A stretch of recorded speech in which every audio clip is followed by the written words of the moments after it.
ফের বঙ্গোপসাগরে নিম্নচাপ, ভারী বৃষ্টির সতর্কতা একাধিক জেলায়।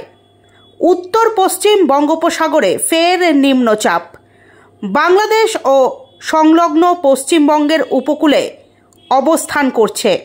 এটি গাঙ্গেয় পশ্চিমবঙ্গের ওপর দিয়ে ঝাড়খণ্ড ও উত্তর ওড়িশার দিকে এগোবে। খুব ধীর গতিতে রয়েছে এই নিম্নচাপ। দক্ষিণবঙ্গে মেঘলা আকাশ থাকবে, বজ্রবিদ্যুৎ সহ হালকা থেকে মাঝারি বৃষ্টি হতে পারে। 30 থেকে 40 কিলোমিটার বেগে হালকা ঝোড়ো হাওয়া বইবে। উপকূল ও পশ্চিমের জেলায় বৃষ্টি বেশি হবে। রবিবার থেকে মঙ্গলবার এর মধ্যে ভারী থেকে অতি ভারী বৃষ্টির সতর্কতা। রবি ও সোমবার অতি ভারী বৃষ্টির সতর্কতা। বৃষ্টি বেশি হওয়ার আশঙ্কা দক্ষিণ 24 পরগনা, পূর্ব ও পশ্চিম মেদিনীপুর, ঝাড়গ্রাম, পুরুলিয়া ও বাঁকুড়া জেলাতে। বুধ ও বৃহস্পতিবার বিক্ষিপ্তভাবে হালকা থেকে মাঝারি বৃষ্টির সম্ভাবনা রয়েছে। শুক্রবার ফের ভারী বৃষ্টির সম্ভাবনা দক্ষিণবঙ্গে। বর্তমানে একটি নিম্নচাপ তৈরি হয়েছে উত্তর পশ্চিম বঙ্গোপসাগর সংলগ্ন দক্ষিণবঙ্গ এবং বাংলাদেশ উপকূলের কাছাকাছি। এটা প্রত্যাশিত গতিপথ পশ্চিম উত্তর পশ্চিম দিকে, অর্থাৎ উত্তর উড়িষ্যা ঝাড়খণ্ডের দিকে এটা ধীরে ধীরে অগ্রসর হবে আগামী দুদিনে। মুভমেন্ট স্লো মুভমেন্ট এক্সপেক্টেড, ধীরে ধীরে অগ্রসর হবে। এর প্রভাবে 29 এবং 30 তারিখ দক্ষিণবঙ্গের জেলাগুলোতে বৃষ্টিপাতের পরিমাণ বেশি থাকবে। দু এক জায়গায় ভারী বৃষ্টির সম্ভাবনা থাকছে।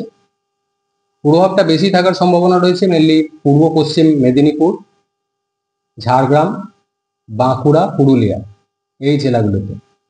এই জেলাগুলোয় 29 তারিখ দু এক জায়গায় ভারী থেকে অতি ভারী বৃষ্টির সম্ভাবনা রয়েছে।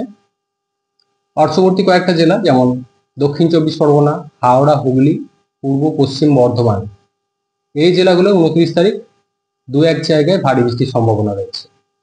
অন্যান্য জেলাগুলো দক্ষিণবঙ্গে প্রধানত মাঝারি বা হালকা ধরনের বৃষ্টির সম্ভাবনা থাকবে 29 তারিখ। 30 তারিখে দু এক জায়গায় ভারী বৃষ্টির সম্ভাবনা থাকছে মেনলি পূর্ব পশ্চিম মেদিনীপুর, ঝাড়গ্রাম, বাঁকুড়া, পুরুলিয়া, পশ্চিম বর্ধমান এই জেলাগুলো দু এক জায়গায়। অন্যান্য জেলাগুলো হালকা থেকে মাঝারি বৃষ্টির সম্ভাবনা থাকবে 30 তারিখে। 1 তারিখে অনেকটাই কমে যাবে, কিছুটা বেশি থাকবে মেনলি পশ্চিম বর্ধমান, পুরুলিয়া, দক্ষিণ 24 পরগনা এই জেলাগুলো। তারপরে পরবর্তী কয়েকদিন প্রধানত হালকা থেকে মাঝারি ধরনের বৃষ্টিপাত কন্টিনিউ করবে। বৃষ্টিপাত থাকবে, এখন বৃষ্টিপাতের ইন্টেন্সিটি কিছুটা কমে যাবে। আবার 4-5 তারিখ নাগাদ গিয়ে ইন্টেন্সিটি কিছুটা বাড়বে, বিশেষ করে উপকূলের কাছাকাছি জেলাগুলো।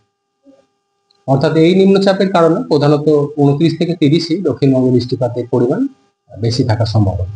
কলকাতা পার্শ্ববর্তী অঞ্চলে কয়েক পশলা প্রধানত মাঝারি ধরনের বৃষ্টিপাতের সম্ভাবনা থাকছে 29 তারিখে।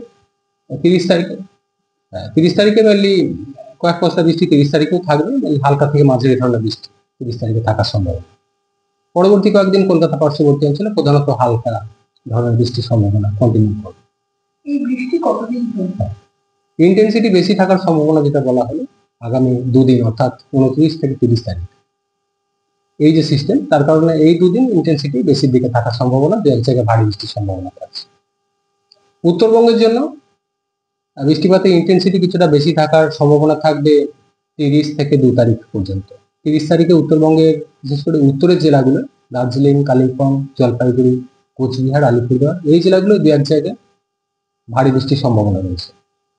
1-2 তারিখ নাগাদ উত্তরের জেলাগুলো দু এক জায়গায় ভারী বৃষ্টির সম্ভাবনা কন্টিনিউ করবে। অন্যান্য জেলাগুলো প্রধানত হালকা থেকে মাঝারি ধরনের বৃষ্টিপাতের সম্ভাবনা থাকবে। মৎস্যজীবীদের জন্য 29 থেকে 1 তারিখ পর্যন্ত সমুদ্রে যেতে নিষেধ করা হয়েছে, যেহেতু এই নিম্নচাপটা রয়েছে এবং সমুদ্রে দমকা হাওয়া থাকার সম্ভাবনা রয়েছে।